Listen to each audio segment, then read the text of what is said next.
It's car con carne. Let's eat in the car. It's car con carne. And now here's the star of our show, James Van Alstyne. It is Car Con Carne, the world's only food podcast recorded in a car. The car in question is my Mazda 3. I'm James Van Alstyne.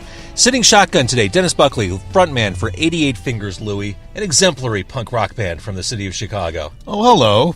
We're sitting on Fullerton Avenue, West Fullerton. You picked the place. I did, and it's called... You have to look at it, don't you? It's the Taqueria El Tapatio. Right.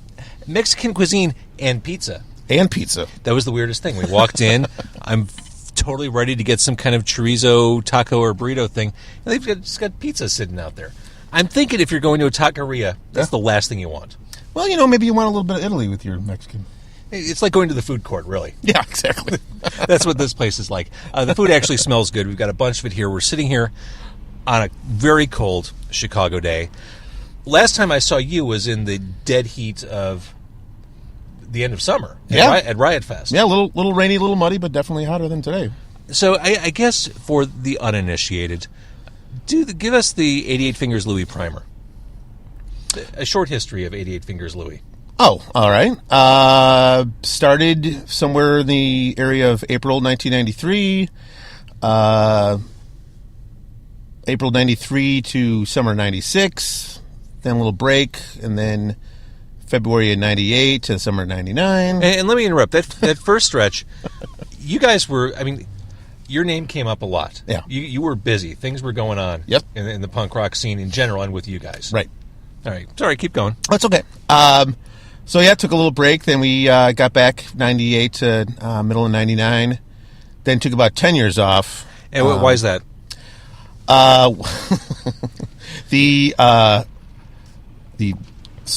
fast-forwarded version of that would be that I was not a willing participant in full-time music at about 1999. You just had enough? Yeah. Can I ask what it was? Was it the touring? Was it just the scene? Was it the... It was just... Was it age? It was... Not yet, it wasn't. My son, at the time, was 5 going on 6.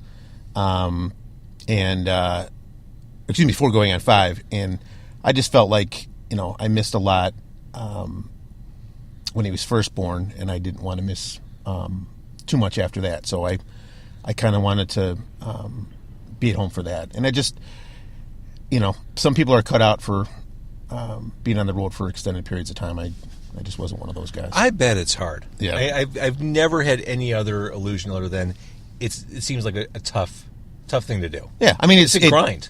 It's not like it's not like working in a machine shop, but it wears on you after a while. You have for that hour you're on stage, I'm sure there's nothing better. When people are singing along, flailing themselves at you, I'm sure there's nothing better. But it's the city to city, it's the lack of sleep, it's the eating poorly, it's all that. Oh yeah, all that. That's the sleeping. Pretending that you're 10 years younger and drinking beer like it's water. Yeah. Uh-huh. It's funny, the thing you said about not wanting to miss your son. I don't know if you saw Bunny Carlos from Cheap Trick. There's been this long-standing rift between he and the rest of the band. Right. And it came out, I was reading one of the rock sites over the past week or so, and it came out, he was pissed at Robin Zander, the lead singer, because it's something to do with doing a run of Beatles shows in Las Vegas, and Xander didn't want to commit to it because his son was going to kindergarten, and he didn't want to be away from that. Right. And that didn't sit well with Bunny Carlos. But I read it, I'm like, I totally, Robin Zander, Cheap Trick's made its money. Yeah, I get it. Exactly.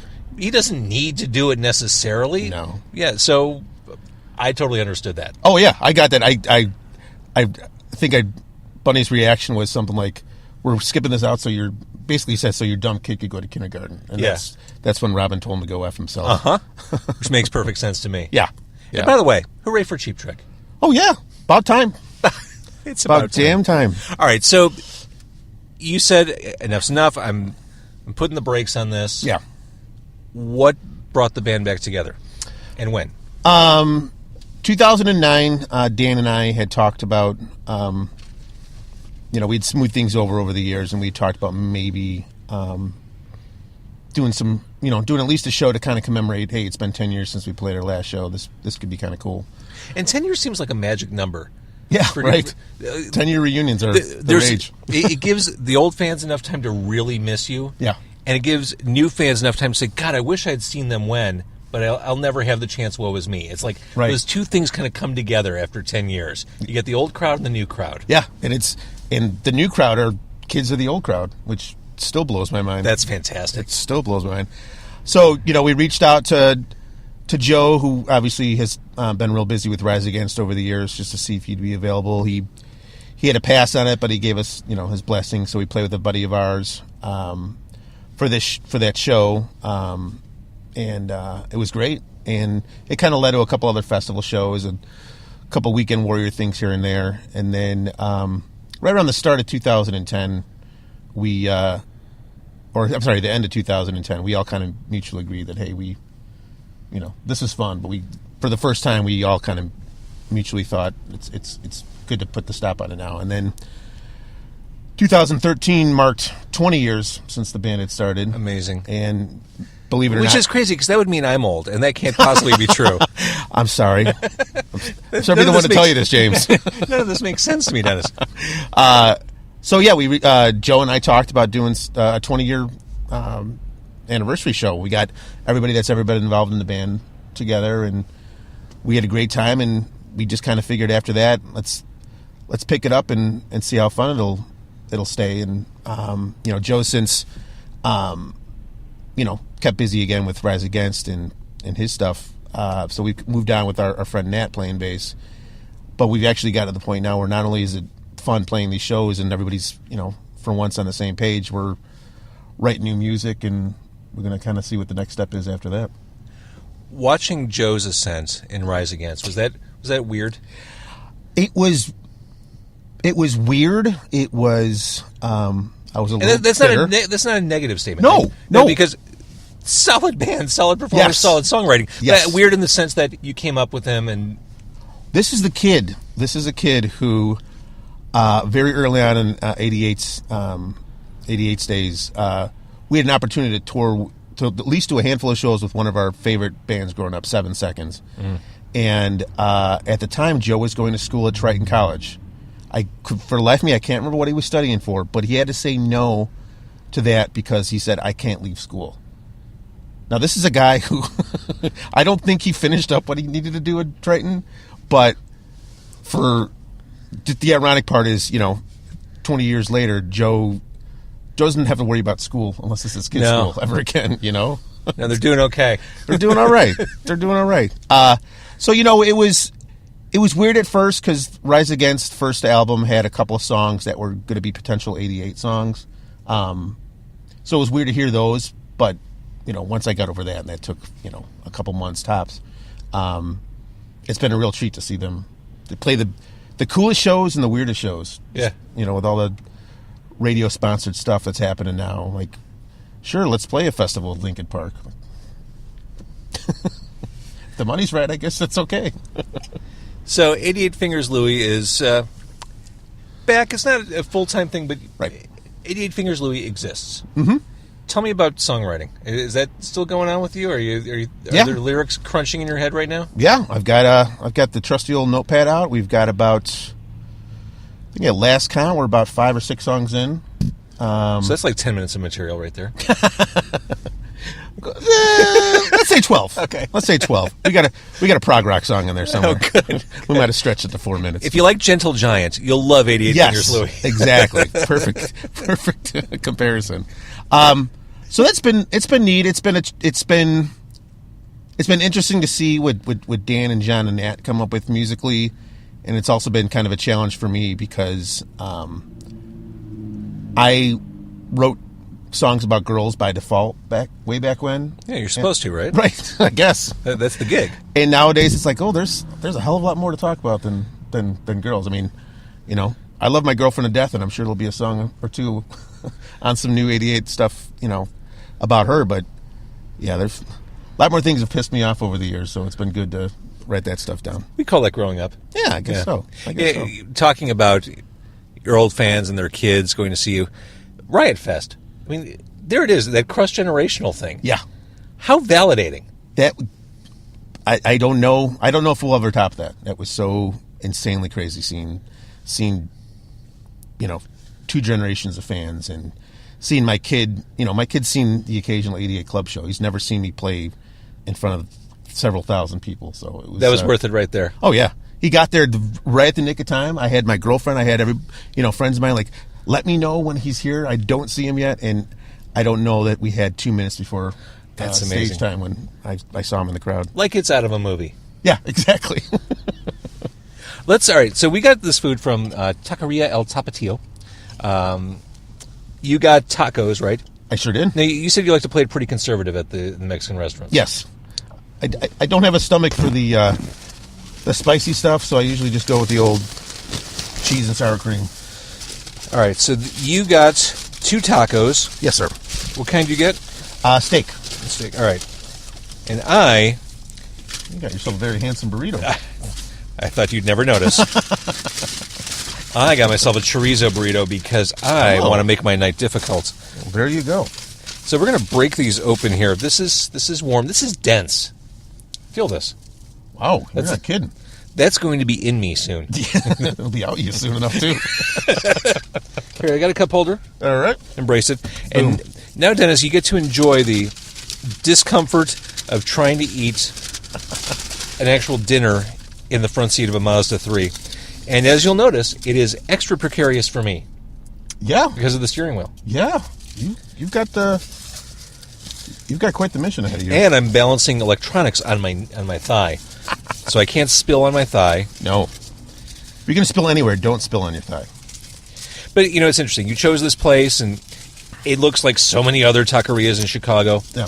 I don't know what makes a taqueria a good one, as opposed...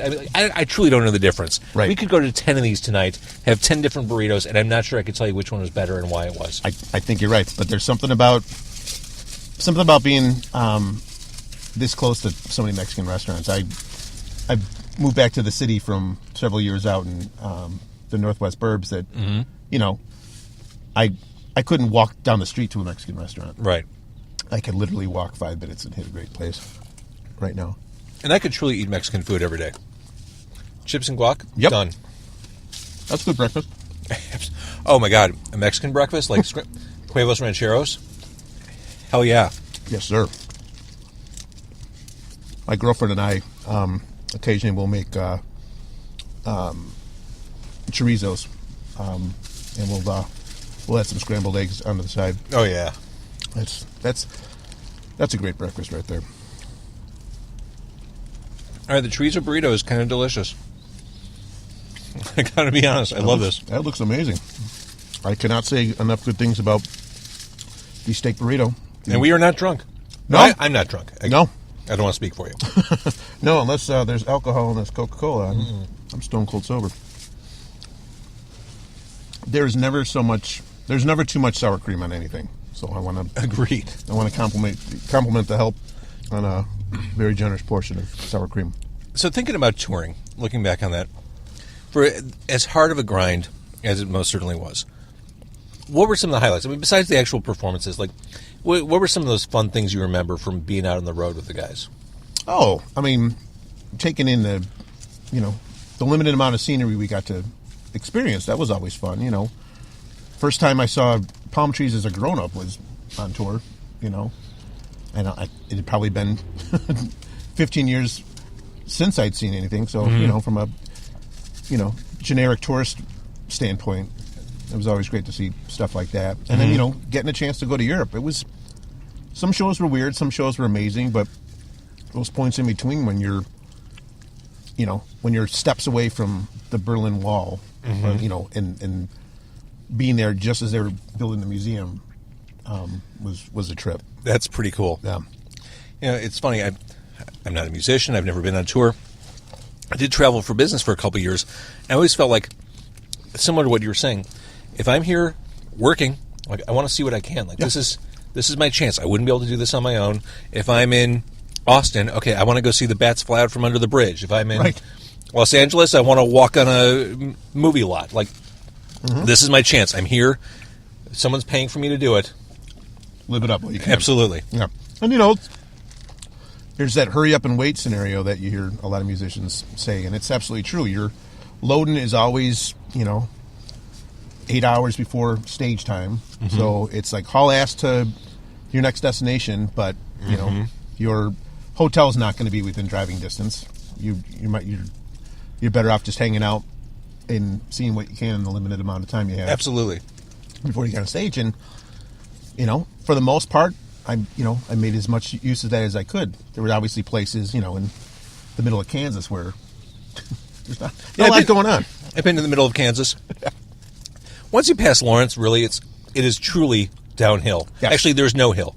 No, it's one straight line. Uh-huh. It is. I think actually once you pass Topeka, it is all just flat land. Yeah. Deadly dull. And for a touring band, to me, there's no point in going west of the Mississippi because it's just too much travel to get to any significant market. Oh yeah. I mean, you're, and I'm certainly not, making it sound like we did, this crazy heavy amount of touring, but when your drives are enough that 10 hours seems like a breeze. Oh, yeah, we got it. Yeah, we got this. Is anything under 12 hours was like, oh, that's totally cool. But then once you hit that 13, 14 hour mark, it's like, oh God, we're never going to get there. Why am I doing this? And like you said, back in the day where you're drinking beer like water, finding the people who are willing and able to steer the van. Right. Well, we always had Joe. Joe's been one of them newfangled straight edge kids for that's right. a very long time. So that was never really an issue. And if I'm going to be perfectly honest, I was really the only guy that drank back then. Okay. I had an Irish reputation to live up to. I understand that. Yeah. So I think it was definitely an exercise in patience for those guys, especially back then. Like, all right, is he going to fly off the handle about something dumb, or is he going to cry about something dumb? You have a big temper? I did back then. Therapy has definitely helped. We all do things when we're younger. Yeah. I look back on stuff I did and said and think, really? I hope people don't ascribe those characteristics to me in the modern day, because that's not who I am now. No, yeah. I did an interview with my friend Ryan's podcast, Anxious and Angry, and I talked about I just the smallest things I would fly off the handle about. Like literally, here I am at 43 years old. The stuff that bothered me at 23, 24 was like, man, right. Life is so much different, and priorities are so much different now. Do you have napkins, by the way? Let me double check. I don't want to be a napkin hog. Oh, I do. Okay, good, because I'm going through napkins super fast on this burrito. I've gotten about halfway through without incident, but I feel like we're at the breaking point here. Yeah, I'm at the tail end of this first taco where stuff's starting to come out the other end. I'm talking about the taco. I'm with you. I'm following you. Your car will be safe, I promise. Here's the tricky thing about this time of year. I can never get the internal temperature of my car right. When it's cold outside, I need to turn on the defrost. Right. But the second I turn on the defrost, it gets too warm. And that's the case right now. But if I turn it off, it'll get too cold, and then the windows will fog over. I can't win. I don't know what to do right now. I'm going to turn the heat off, and we'll see what happens. Okay. But this is life in Chicago in the wintertime. Oh, my God, I'm so freezing right now. See, I told you. I'm freezing. This horchata, by the way, I know you're not an horchata fan, is so good. I've had a lot of really weak or kind of milky horchata lately. This is a very vanilla cinnamon horchata. It's surprisingly delicious. That is good. Good to hear. The horchata takes the edge off some of the heat.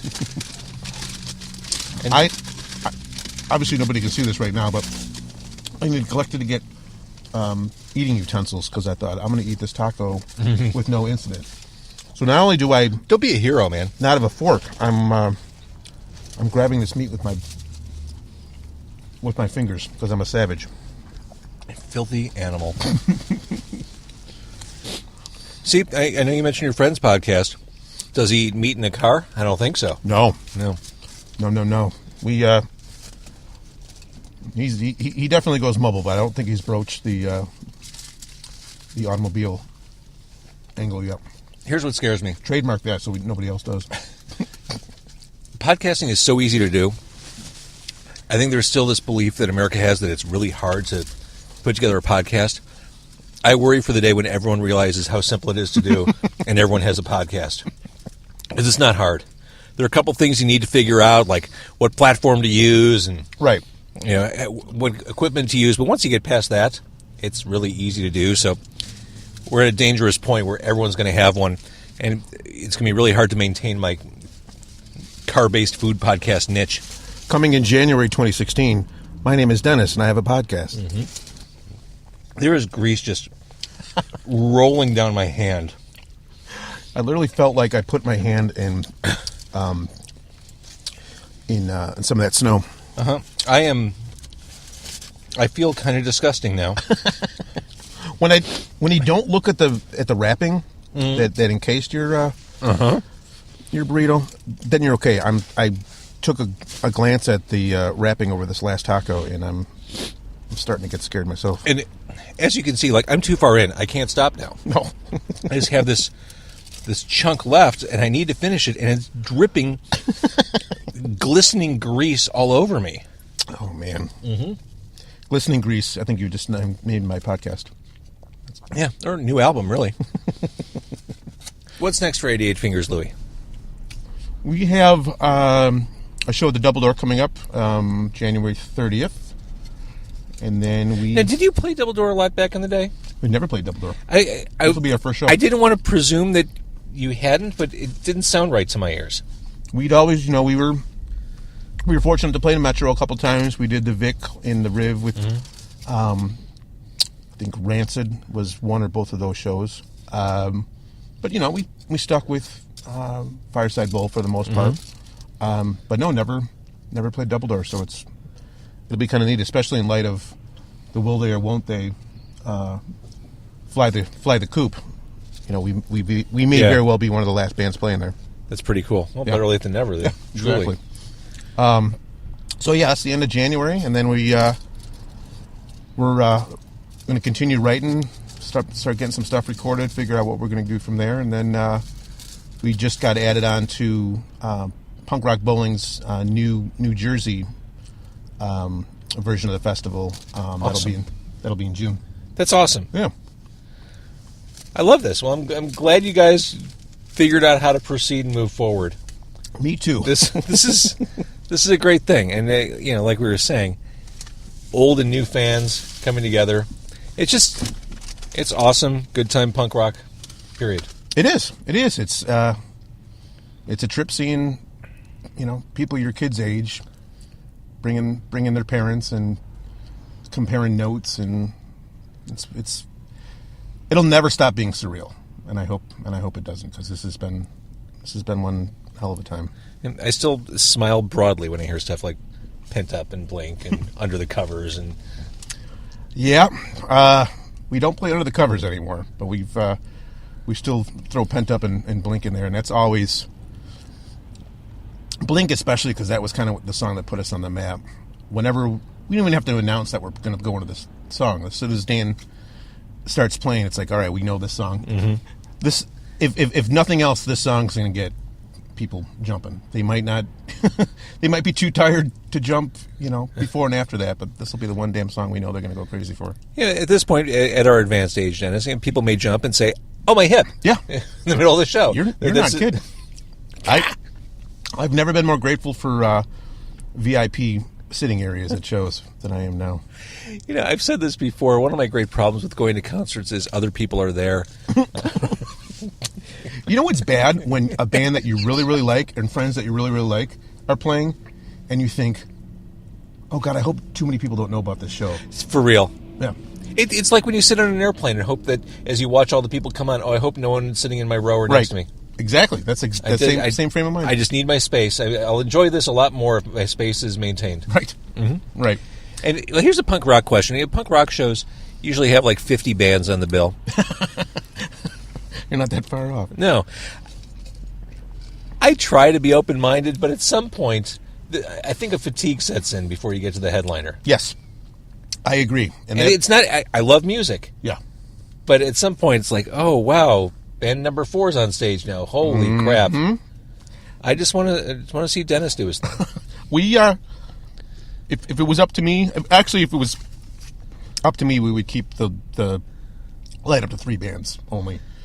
But we'll extend it to 4, sometimes 5 if it's friends from out of town or whatever. But yeah, I mean, just speaking as somebody that doesn't go to as many shows as he used to go, but when I do go, it's like, if I don't think that all 4 or 5 bands are going to be as good, if not better than the headliner, then yeah, I'm rolling up band number 3. Yeah, and I mean, I get it from the punk rock community aspect, like, hey, we want to help these guys out, or Right. someone did this for us back in the day. We want to be able to, it's like the pay it forward punk rock style. I totally get that, but in my advanced age, it's hard for me to maintain that momentum. I'll be 100% honest with you. Yeah, and I admire guys that can still do that. Dan has no problem. Loden's at 6. First band's up at 8. He'll be at the side of the stage come 8 o'clock. I'm taking a nap in the van. Yeah, you need to pull your strength. Right, exactly. All right, and so El Tapatio, or Taqueria El Tapatio, I'm perfect. Again, I don't know the difference between a good taqueria and a bad taqueria. I thought this was good. I give this 4 out of 5. I don't know why I'm not going to give it a 5, because I guess maybe the only way it would become a 5 is if those tacos had gold in them.